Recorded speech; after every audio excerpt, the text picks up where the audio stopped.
കല്യാണത്തിന് പോകണം. കല്യാണത്തിന് പൈസ കൊടുക്കണ്ട, ഇവിടെ പൈസ കൊടുക്കണം. കല്യാണത്തിന് പൈസ കൊടുക്കണം. കല്യാണത്തിന് പൈസ കൊടുക്കണം. പെണ്ണിന്റെ വീട്ടിൽ കല്യാണത്തിന് പോയാൽ വിളിക്കാത്ത കല്യാണത്തിന് പോവാണെങ്കിൽ പൈസ കൊടുക്കണ്ടല്ലോ. അത് നീ പോകും. ഉമ്മാക്ക് അടിപൊളി സദ്യ അടിക്കണമെന്ന്. അപ്പൊ ഞാൻ ഉമ്മ അടുത്തോണ്ട് ഉമ്മ ഓണമൊന്നുമില്ല, ഇവിടെ സദ്യ എടുത്ത് വെച്ചേക്കണമെന്ന്.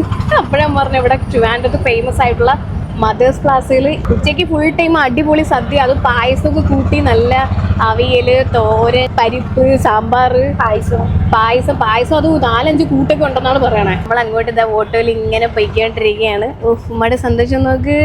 ഷുഗറുള്ള ആളാണ് പായസം കൂട്ടി അടിക്കണമെന്ന്. അടുത്ത 14-ാം തീയതി ഓപ്പറേഷൻ ചെയ്യാനുള്ള ആള് നടക്കണം. നോക്ക് 10-ാം തീയതി അഡ്മിറ്റ് ആവാൻ പറഞ്ഞതാ ഡോക്ടർ. പൊളിച്ച് കിടക്കാണ് തോന്നുമ്പോ.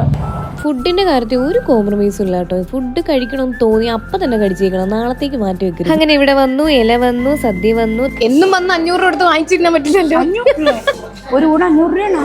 അപ്പൊ നമുക്ക് രുചിച്ച് സമാധാനത്തെ കഴിച്ചിട്ട് പോവാം. കൊള്ളാമോ? പ്രസന്നതൊന്നും കാണുന്നില്ലല്ലോ.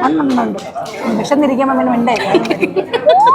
ആരും പേടിക്കണ്ട, 500 രൂപയൊന്നുമില്ല, 250 രൂപ. അതിന് വേർത്തായിട്ടുള്ള എല്ലാ ഐറ്റംസിനകത്ത് കാടബോളി, അത് ബെർമസരി, ഇതാ കടലപ്പായസം, ഇതാ എന്തിനാണ്ടോ പൈനാപ്പിൾ. ഇവിടെ ട്രിവാൻഡ്രത്ത് നമ്മുടെ അവിടെയൊന്നും കിട്ടാത്തൊരു സാധനം കേട്ടോ ബോളി. കഴിഞ്ഞില്ലേ? പുളിശ്ശേരി. ഉമ്മ 250 മുതലാക്കി. ഉമ്മക്ക് സമാധാനമായില്ലേ? സമാധാനമായി, സന്തോഷമായി.